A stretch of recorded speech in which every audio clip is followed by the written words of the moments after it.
E escolhemos nesta noite compartilhar com os irmãos uma palavra que está no livro de Jeremias, capítulo 12, verso de número 5. Na verdade, esta ministração tem a ver com a partir do primeiro verso até o verso de número 6. Mas, para ser mais sucinto, mais resumido, eu quero ler apenas o verso de número 5, que diz assim: Se te fadigas correndo com homens que vão a pé, como poderás competir com cavalos? Se tão somente numa terra de paz estás confiado, que farás na enchente do Jordão?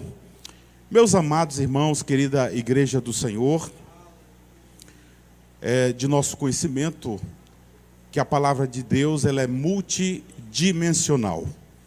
A palavra do seu Deus ela tem uma dimensão histórica. Qualquer antropólogo, qualquer historiador, qualquer arqueólogo pode recorrer às Sagradas Escrituras para tomar dos dados que nela contém, porque os dados que nela contém são dados fidedignos. E a prova é que os historiadores e os arqueólogos têm comprovado a veracidade dos registros históricos que estão na nossa palavra. Se você pegar uma Bíblia que tem por aí chamado Bíblia Arqueologia, você vai ver o quanto a ciência já tem comprovado das verdades bíblicas. Essa é uma dimensão da palavra do Senhor, é a dimensão histórica. Mas também tem a dimensão profética.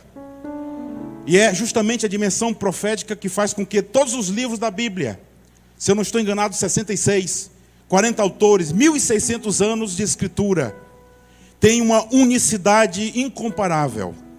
É a dimensão profética, é o fio de ouro que liga todos os livros, e é justamente aquele a qual o Senhor Jesus abre para os seus discípulos no caminho de Emaús, para mostrar que ele era o Messias que deveria vir e também que deveria padecer. É a dimensão mais profunda, a dimensão profética.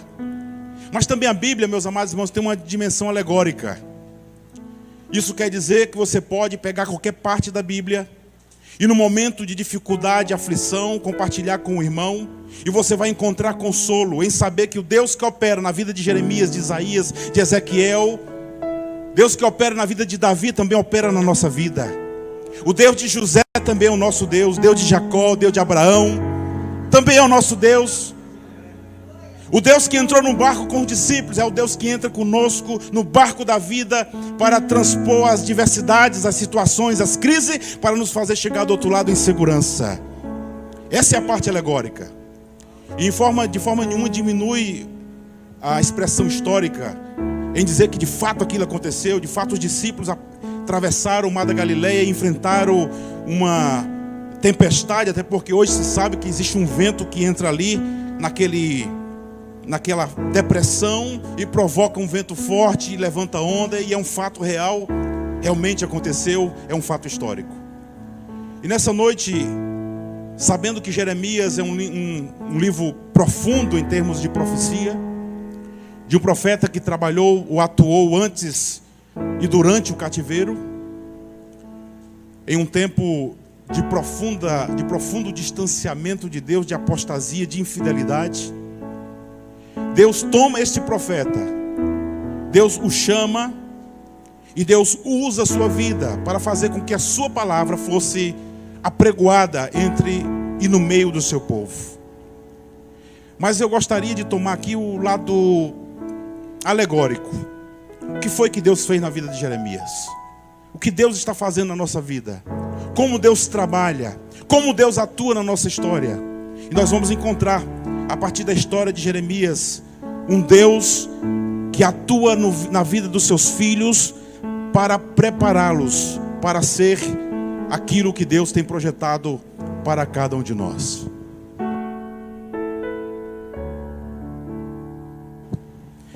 E nesta passagem que nós lemos, do versículo 1 ao versículo de número 9, nós lemos que há um questionamento, ou questionamentos, e também há uma resposta. Deus, no verso 14, o capítulo 14, Jeremias está colocando diante de Deus as suas inquietações e Deus responde.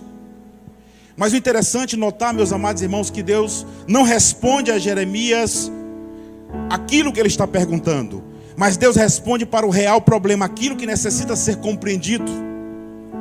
Diante dos queixumes de Jeremias sobre os outros, porque disso se trata o capítulo 14, quando ele, diante da maldade do povo, diante da deslealdade do povo, diante da dureza do coração do povo, Jeremias se volta para Deus e começa a perguntar a Deus: como pode isso, Senhor, o ímpio prosperar, crescer, se firmar?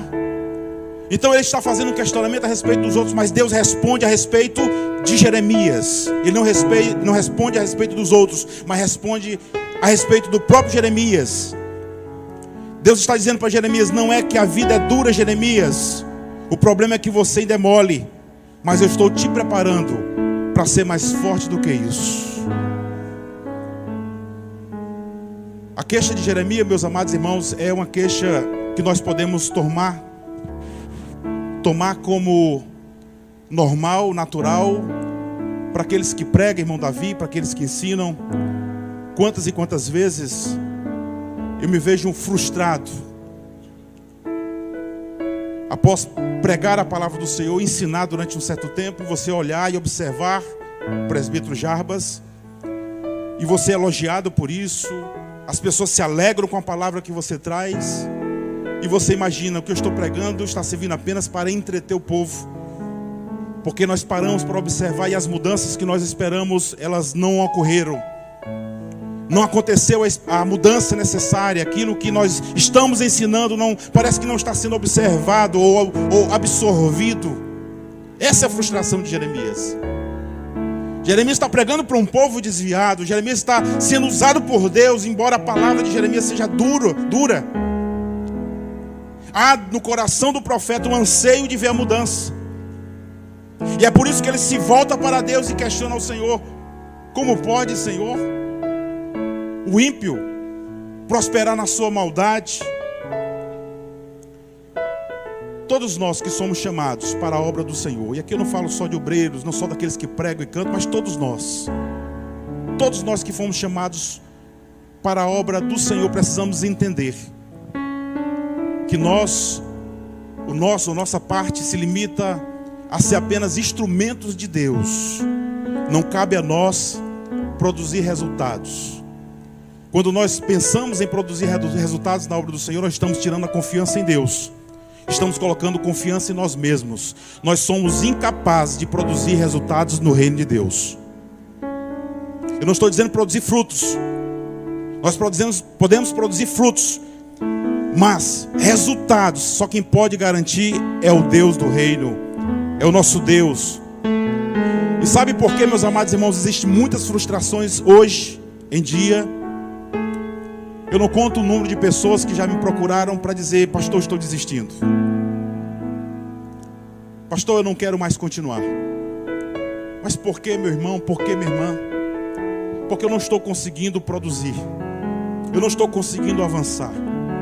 O que eu faço não dá certo, pastor. E eu disse: meu querido ou minha querida, eu acho que às vezes nós confundimos um pouco os papéis. Nós precisamos entender que nós somos ferramentas, instrumentos de Deus.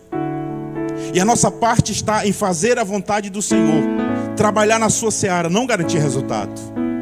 Nós não podemos, meus amados irmãos, medir o sucesso ministerial sobre parâmetros humanos. Jeremias, apesar de toda a sua mensagem, e apesar de que Judá não se converteu, apesar de Judá terminar sendo punido por Deus com o cativeiro babilônio, eu considero Jeremias como um dos profetas, um dos servos do Senhor com maior sucesso ministerial. Por quê, pastor? Porque cumpriu a vontade do Senhor até o final. O que é que o Senhor está dizendo, pastor? Eu estou dizendo para alguém nesta noite, aleluia, que tem pensado em abandonar o seu ministério, por pensar que não tem produzido o suficiente na obra do Senhor. Quero dizer para você: continue fazendo aquilo que o Senhor te chamou para fazer. Não meça o sucesso do teu chamado por parâmetros humanos. Não é a quantidade de aplausos que vai dizer o quão bom e profundo é a tua mensagem. Se a tua mensagem é de Deus, ela vai confrontar e muitas vezes vai machucar. Mas uma coisa é certa: machuca, mas cura, mais sara, mais liberta, mais transforma.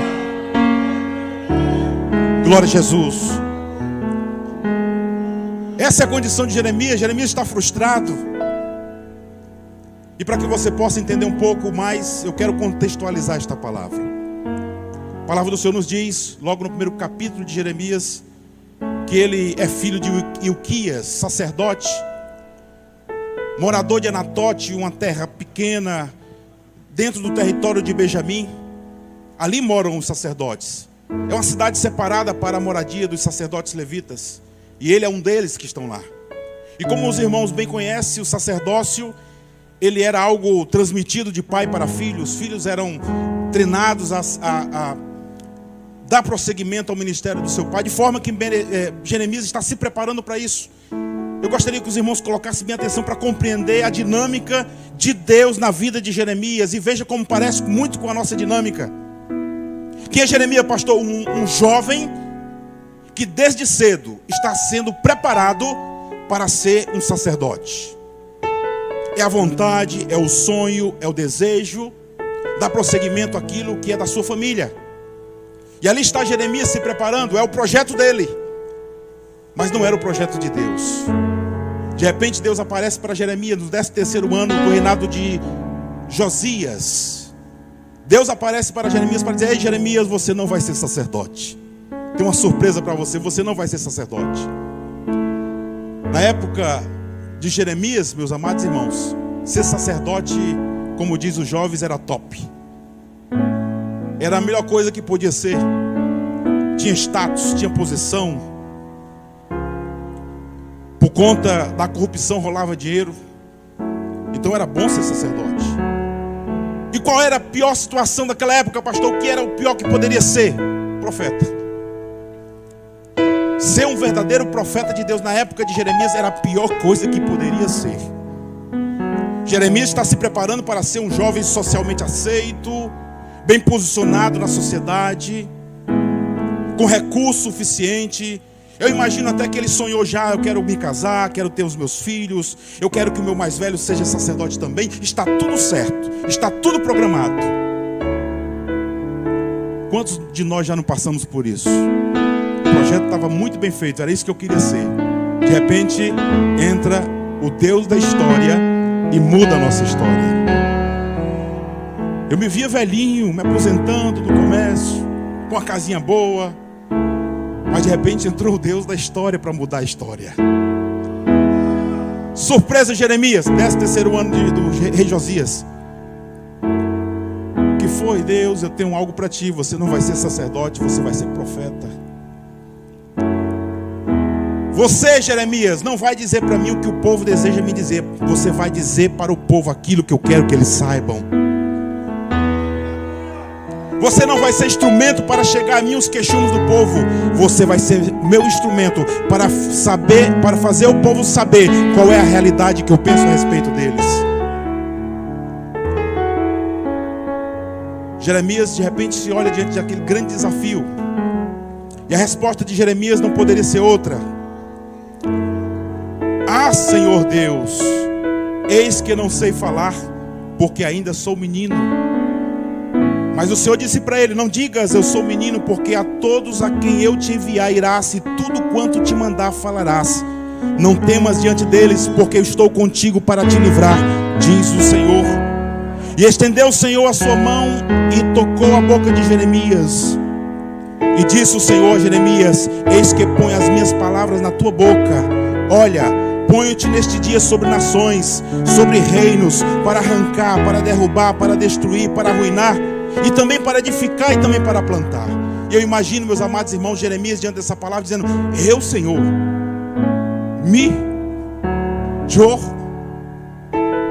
para fazer tudo isso? Quem sou eu? Ei, irmãos, você quer saber o quão bem sucedido vai ser um servo do Senhor? É qual a reação ele tem diante dos convites de Deus. Eu já conheço alguns que dizem assim: já sei o que vou fazer. Eu vou mudar isso, eu vou fazer aquilo. Jeremias diz: não, Senhor, é coisa grande demais para mim. Eu não posso. Olha para mim, sou pequeno, sou menino, não sei nem falar direito, Senhor. Quando nós recebemos um grande encargo da parte do Senhor e o fazemos com humildade, a possibilidade de nós obtermos sucesso naquilo que o Senhor nos propõe a fazer é muito maior de quando nós chegamos pensando que sabemos e que podemos todas as coisas. Quando o pastor João Bezerra me convidou para assumir a primeira congregação, eu quase desmaiei.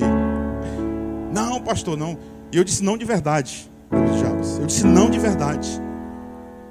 E o pastor olhou só para mim e disse: por isso que Jesus te ama. Me deu as costas e não fez caso do que eu falei. Quando ele me deu posse, meu Deus, parecia que eu ia tomar um ataque cardíaco. Eu disse: Senhor, é grande demais para mim, Senhor. E Deus foi nos usando como ferramenta. Sabe uma coisa, irmão Salatiel? Quando Deus coloca, Ele se responsabiliza. Aleluia. Uma garantia que Deus fez a Jeremias: que ninguém que se levantasse contra ele iria prevalecer sobre ele. Quantas lutas você tem passado por causa daquilo que Deus tem te dado? Mas eu te digo nesta noite, pelo Espírito de Deus, não se importe com a circunstância. O Deus que te colocou lá é o Deus que se responsabiliza. Aleluia. Quantas vezes nós terminamos um trabalho e pensamos que foi insuficiente, Senhor, poderíamos ter feito melhor. E é verdade, poderíamos ter feito melhor, mas não é para nós fazermos, é para Ele fazer. E na nossa pequenez, e na nossa ignorância, e na nossa insuficiência, o Senhor nos usa. Jovens, e é isso a proposta de Deus para Jeremias. Glória a Jesus. Eis que põe as minhas palavras na tua boca. As minhas palavras. Se fossem as minhas, ia sair o que é filosofia, ia sair administração, comércio exterior. Olha só, se fossem as minhas palavras, o que é que ia sair? Mas é as palavras de Deus. As minhas palavras eu vou colocar na tua boca. Essa, meus amados irmãos, é a palavra que faz diferença. É a palavra de Deus. Aleluia, pois ela tem poder, ela é espírito e é vida. Ela que produz mudança, ela que levanta, ela que restaura. É a palavra de Deus. Essa qual Ele coloca na boca daqueles que confiam nele, que esperam nele.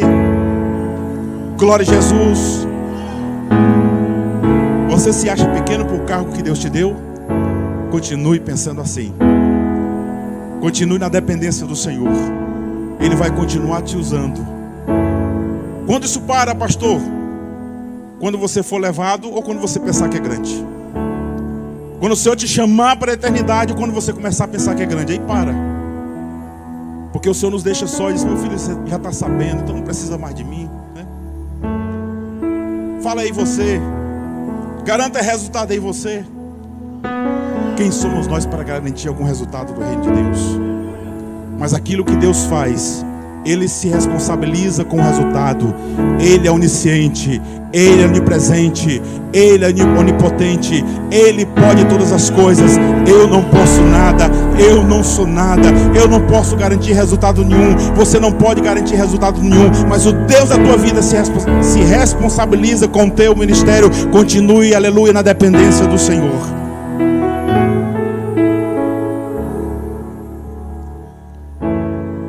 Deus disse para Jeremias que o havia escolhido desde a sua formação no ventre da sua mãe. Antes disso, esta noite o presbítero Jarba disse que Deus tem uma promessa para todos. E é verdade. Como também eu creio que não existe nenhum ser humano que venha a essa terra sem um projeto de Deus. Eu não creio que nenhum ser humano chegue a essa terra por acaso. Um certo amigo disse outro dia que alguém pode não obter sucesso material na vida, mas se ele cumpre o propósito de Deus para a sua vida, ele é plenamente feliz. Você pode ser rico, você pode ter muito carro, você pode ter um sucesso profissional, empresarial, mas se você não estiver no centro da vontade do Senhor, você jamais conseguirá ser plenamente feliz. Mas às vistas do mundo, você pode ser um fracassado, alguém que não obteve êxito, mas se você está fazendo a vontade do Senhor, no seu interior existe uma felicidade plena. cumprir o propósito de Deus. Pastor, então se Deus tem um propósito para cada vida, essas vidas vivem o propósito de Deus? Na maioria não. Na maioria das pessoas, na maioria das vezes, não cumpre o propósito. Por quê? Primeiro porque não procura saber, não procura conhecer. Eu gosto sempre de usar um exemplo.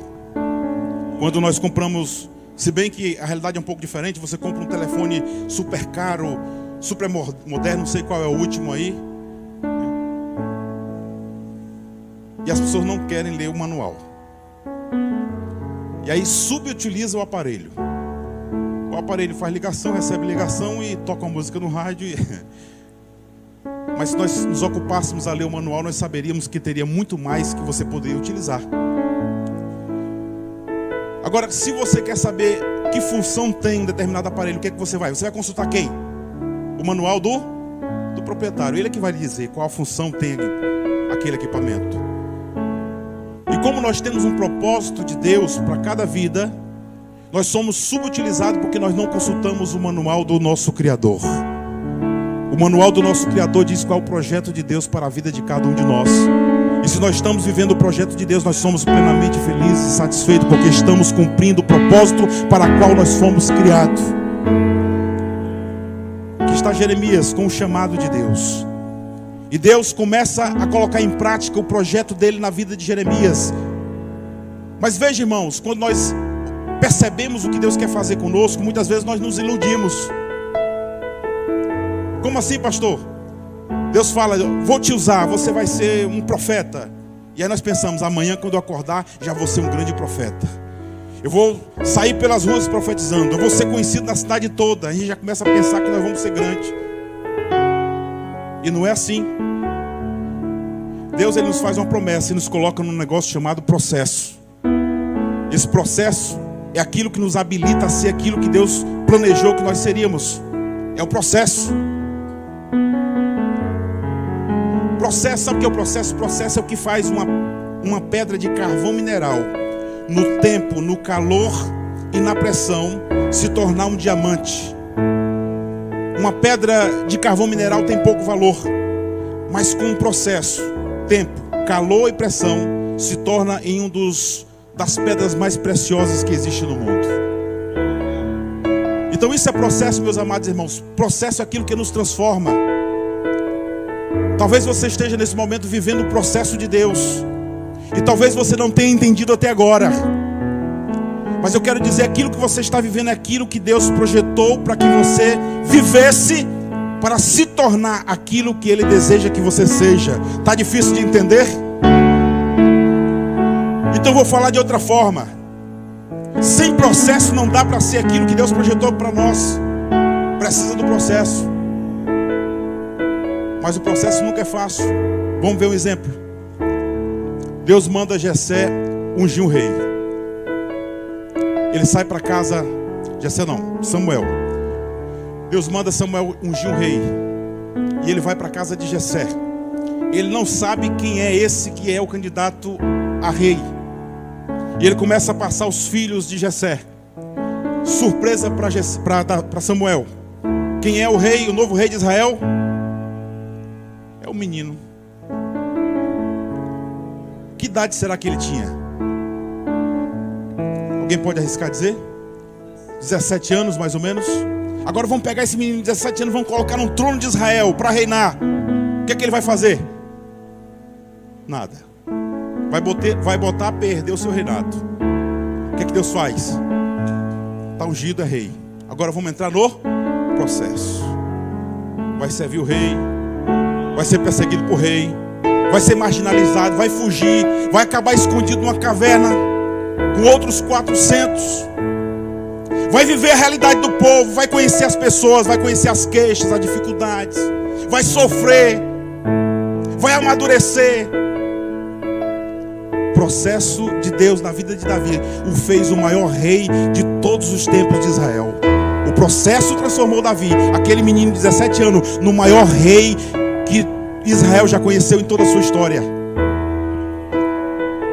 Em determinado dia Deus deu um sonho a um menino, talvez mais ou menos 16, 17 anos. Naquele sonho parecia que ele governava, reinava, era algo assim, era o que ele entendia. Ele conta para os irmãos, ele conta para o pai. Parece que o pai entende um negócio, um segredo. Quem sabe se em um determinado momento ele pensou, já vou começar a governar. E aí o pai deu aquela túnica bonita, e ele, vou gerenciar os meus irmãos. Só que precisava de um processo. Em vez de receber um trono, ele recebeu uma cova, um buraco. Estava lá no fundo. Eu posso conjecturar aqui os pensamentos de José. Senhor, os sonhos que tu me deu, olha onde eu estou. Foi aqui que tu programou para mim, eu estou aqui nesse buraco. Não se preocupe, meu filho, o negócio vai melhorar um pouquinho. É tirado do buraco e é vendido como escravo. De repente se vê na casa de Potifar. A coisa começa a melhorar, agora é gerente da casa de Potifar. Opa, o projeto de Deus está se realizando na minha vida. Vem uma calúnia, uma perseguição. Agora ele se vê no calabouço do Egito. Meu Deus, esse é o teu projeto para a minha vida? Glória a Jesus. Eu acredito que José confiou.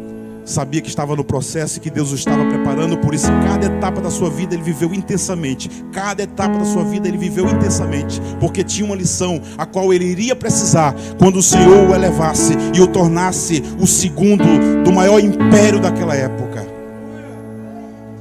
Quem fez isso? O processo. E aqui nós temos uma promessa de Deus para Jeremias. Qual a promessa, pastor? Que eles seriam profetas das nações. Olha que coisa linda, muito bonito. Profetas das nações. E Deus disse assim, Jeremias, sai de Anatote, sai dessa vilinha e vai pregar em Jerusalém. Agora, irmãos, imagine Jerusalém, capital mundial do povo de Israel, do povo judeu. Onde tivesse um judeu que pudesse ir a Jerusalém para adorar, para participar das festas, era a capital mundial. Imagine isso. Vou pregar em Jerusalém. Chega em Jerusalém, qual a mensagem de Deus? Aleluia, uma dura mensagem para o povo, para o sacerdote e para o rei. Começam as perseguições. Jeremias começa a ser perseguido por todos. Até aí tudo bem, porque quando nós somos perseguidos pelos de fora, não é tão ruim quando nós somos perseguidos pelos de nossa própria casa, de dentro do nosso próprio lar. Mas de repente Jeremias se vê também perseguido pelos seus irmãos. Ei, deixa eu te falar uma coisa. Nós saímos por aí e muitas vezes nós nos privamos de compartilhar nossos sentimentos, nossas preocupações, nossas dores com pessoas mais distantes. Nós nos reservamos. Você sabe que falar é bom, mas muitas vezes nós guardamos no coração aquilo que nos aflige, aquilo que nos incomoda. E nós deixamos para compartilhar com quem? Com os de nossa casa. Lá fora nós estamos vigilantes com nós mesmos, mas quando nós chegamos em casa nós queremos relaxar. Nós queremos estar à vontade, nós queremos ser nós mesmos. Mas se você não se sente seguro com o de fora e agora descobre que também não pode se sentir seguro com o de casa, o que é que acontece? Você entra em parafuso, você entra em crise. Se a minha família é meu porto seguro e tampouco posso confiar neles, e agora, Senhor, o que será de mim? Jeremias se vê perseguido pelos seus irmãos, e é esse momento que ele se volta para Deus para apresentar o seu queixume. E ele vai dizer tudo que está no verso 12, a partir do verso 1. Justo seria, Senhor, ainda que eu entrasse contigo num pleito, contudo falarei contigo dos teus juízos. Por quê? Porque prospera o ímpio e vive em paz todos os que comem ou cometem o mal aleivosamente. Plantaste-os e eles arraigaram-se, avançam, dão também fruto. Chegado estás à sua boca, ou seja, só de boca. Que Deus me abençoe, que Deus faça comigo, que Deus me prospere, mas o coração está distante, verdadeiramente não querem te seguir. Mas tu, ó Senhor, me conheces, tu me vês e prova o meu coração para contigo. Impele-os como ovelha para o matadouro, prepara-os para o dia da matança. Até quando lamentará a terra e secará a erva de todo o campo pela maldade dos que habitam nela? Perece os animais e as aves, porquanto dizem, ele não verá o nosso fim. Esse é o questionamento de Jeremias. De repente Jeremias, Deus faz com Jeremias o que fez com Jó. Diante de todo o processo, Jó queria entender a razão do seu sofrimento. Ele coloca diante de Deus as suas causas. E o que ele recebe de Deus é uma rajada de questionamentos, de pergunta. E a pergunta tem um propósito especial. E qual é o propósito, pastor? Nos fazer pensar. A pergunta tem um propósito de nos fazer refletir. E aqui, em vez de Deus responder as perguntas de Jeremias, ele responde aquilo que Jeremias precisava realmente saber. Ele diz: se te fadigas, se você se cansa correndo com homens que vão a pé, como poderás competir com cavalos? Se tão somente numa terra de paz estás confiado, o que fará na enchente do Jordão? O que é que Deus estava dizendo aqui? Ele estava dizendo para Jeremias: ei Jeremias, você pensou que estava no auge do teu ministério, não é isso? Você pensou que já tinha feito tudo o que tinha para fazer. Você pensou que tinha chegado no topo. Mas eu quero dizer que você só está no meio. Você só está no meio. Por enquanto você está competindo com homens que vão a pé, mas eu quero te preparar para competir com aqueles que vão a cavalo. Eu quero que você seja mais forte. Eu quero que você seja mais resistente. Eu quero que você seja mais eficiente. Eu estou te preparando para isso. As lutas que você tem enfrentado até aqui, apenas uma preparação para que você seja mais resistente. Glória a Jesus.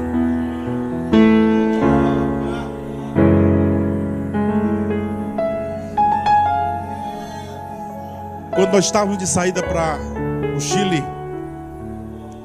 e havia aquele sonho maravilhoso, eu pensava: meu Deus, você missionário no Chile, que coisa linda, maravilhosa. Já imaginava voltando para o Brasil, pregando nas igrejas. Olha só que coisa tremenda. Já comecei sonhando alto. E eu estava numa congregação que o pastor João Bezerra nos havia confiado.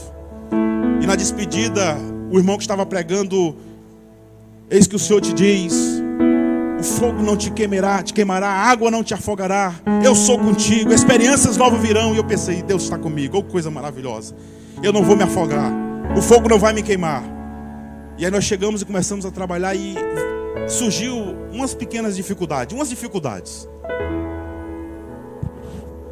E aí um dia eu e minha esposa, choroso, ajoelhado ao pé da cama, eu comecei a chorar e dizer: Senhor, Tu disseste que eu não me afogaria, Senhor. Olha a luta que eu tenho enfrentado, Senhor. Aí o Espírito Santo fala: meu coração se levanta, rapaz. Agora que as águas estão no tornozelo, você está se afogando no raso. Isso é só o começo. Estou te preparando para coisas maiores. Não se preocupe que coisas mais difíceis virão.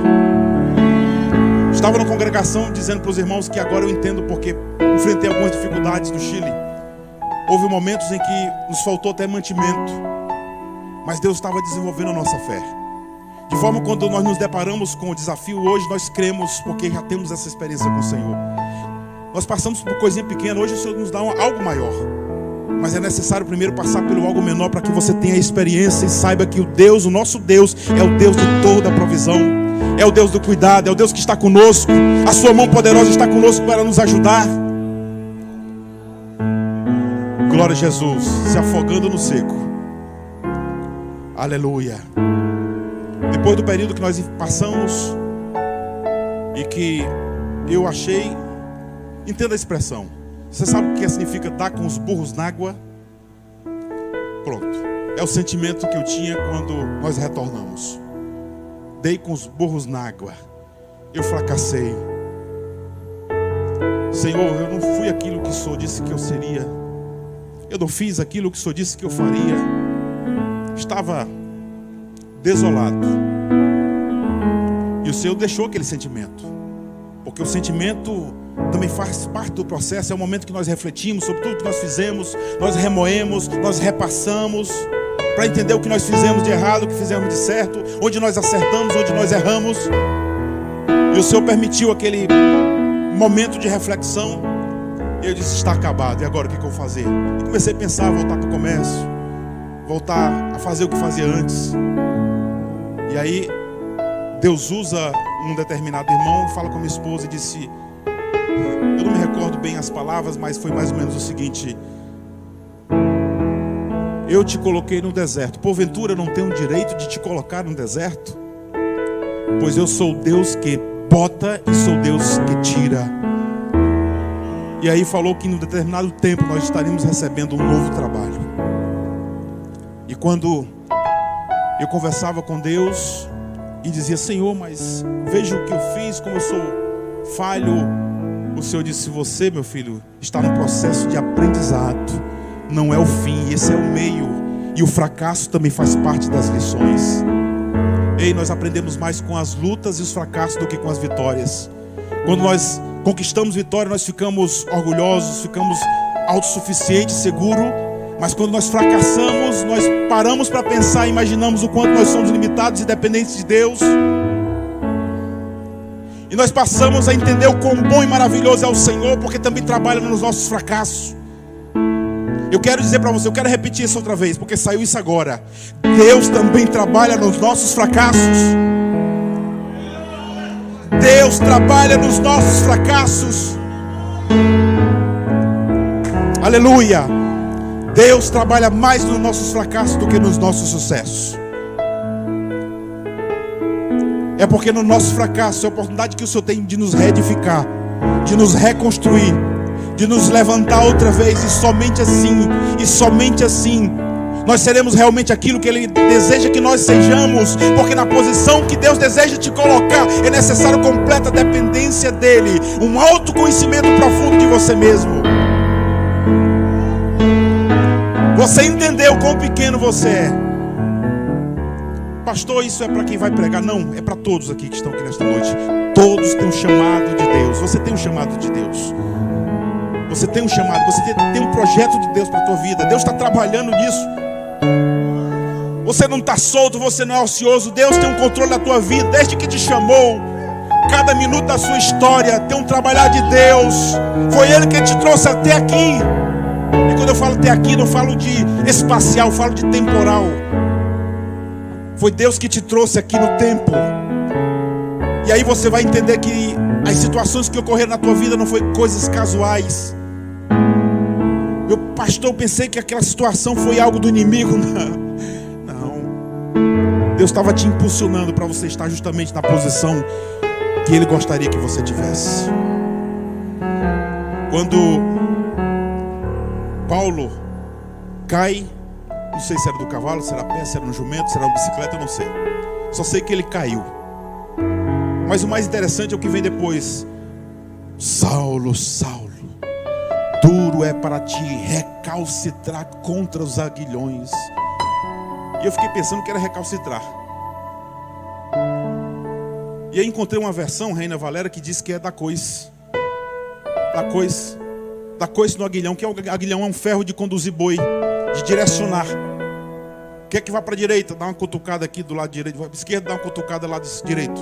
Aí o boi, e assim por diante. Deus estava mostrando para Paulo que ele estava conduzindo a sua história através dos eventos. Pastor, onde fica o livre-arbítrio? O livre-arbítrio continua existindo. Se Paulo ou Saulo quisesse recalcitrar, chutar, fizer o que ele podia fazer, ele tinha livre-arbítrio para isso. Mas os eventos continuariam ali para impulsioná-lo a ser aquilo que Deus desejava que ele fosse, o maior missionário de todos os tempos, do Antigo e do Novo Testamento. Glória a Jesus. Deus trabalha nos eventos. Aleluia. Louvado seja o nome do Senhor. Glória a Jesus.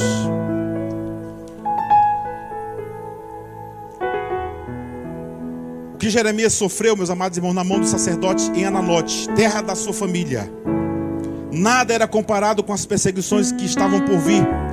Por isso o profeta devia preparar-se com fé e coragem para enfrentar provações maiores. Outro dia eu estava dizendo para minha esposa, minha filha, isso é uma pergunta um ano antes: quando essas lutas vão cessar? Quando a gente vai ter condições melhores? Passamos tanta adversidade. No ano depois eu entendi e disse para ela: minha filha, agora eu entendo. O que é? Que não é o mundo que amolece, é nós que adoecemos. Não é o mundo que muda, é nós que nos adaptamos, nos tornamos mais resistentes. O mundo permanece o mesmo, a circunstância permanece a mesma, mas a nossa resistência muda. Essa é a preparação de Deus para a nossa vida. Deus está fazendo exatamente isso agora. Por isso que o Senhor não aprecia murmuradores. Porque Porque quando nós murmuramos, estamos dizendo que não confiamos no trabalhar do Senhor. E a sua palavra diz que todas as circunstâncias vão cooperar para o nosso bem. As circunstâncias todas, ele diz, todas as coisas cooperam para o bem, todas as coisas. Então nós podemos incluir coisas boas e coisas ruins. Nós costumamos aceitar as boas e rejeitar as ruins, mas eu quero dizer para você nesta noite, você que está aqui, você que está em casa, circunstâncias ruins também são coisas, aleluia, que nos edificam, que nos preparam para aquilo que Deus deseja fazer na nossa vida. Os melhores aconselhadores de casal são casais que passaram por crise. Casais que passaram por crise são excelentes conselheiros de casal. Todas as coisas cooperam para o bem daqueles que amam a Deus. Crises conjugais é coisa boa. Ninguém vai dizer que crise conjugal é coisa boa. Mas tem muitas pessoas que têm sido preparadas no calor dessas aflições, porque Deus deseja usar numa posição especial como aconselhador de família, de casal, para restaurar, para levantar. E como vai fazer isso se nunca passou por isso?